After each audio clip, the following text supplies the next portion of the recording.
Let's say we're given the equation of two planes, this plane 1 and plane 2, and we can also write the normal to the first plane, and that would be the coefficient of x, y, z, the 2, -1, 1, and then the normal to the second plane, let's call that n2, 1, 3, 2, and let's suppose that the angle theta be angle between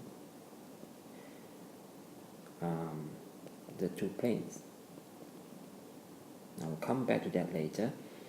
And the formula to find theta is theta is by calculating the inverse of sine function, and we just calculate the dot product of n1 and n2, absolute that to ensure that we'll get an acute angle, and divided by the magnitude of n1 and magnitude of n2. So that would be 2, 1, -1, 3, and 1, 2. So we're getting a cosine that here we have 2 minus 3 plus 2, and divided by I for n1 magnitude, that would be third 6, and this is third 14, and the tabulate this value is approximately 83.7 degrees. Now the question is probably now, do we want to know why does this formula work? Well, we can look at this illustration. I will illustrate like this. Say I have a plane 1. This is called plane 1, so I put P1 for plane 1.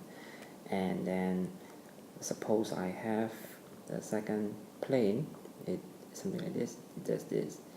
It intersects plane 1 and this.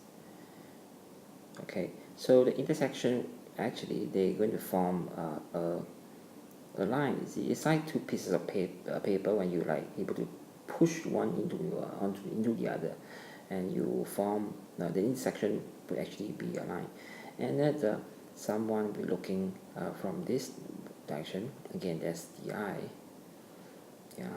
And so you see some thing like this.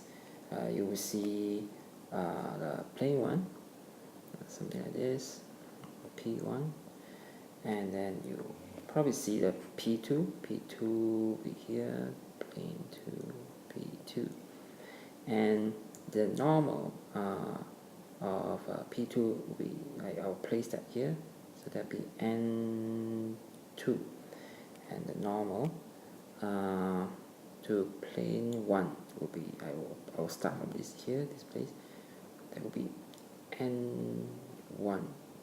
And so the angle between the two planes are actually this angle, the acute angle, and this is theta.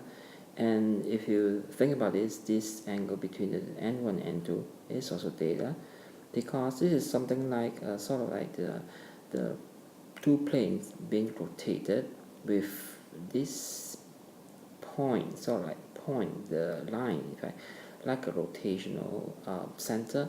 You rotate it, and this part of the P1 would actually end up here on N1, and the part of P2 will end up at N2, and that's why the angle between the two planes is the same as the angle between the two normals, and therefore that's why the formula works in this case.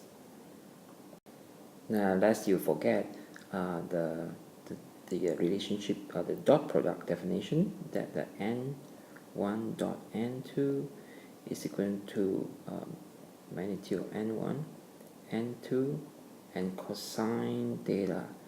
And of course, to ensure that theta is accurate, we absolute this. And so by working with this, we'll get to this formula.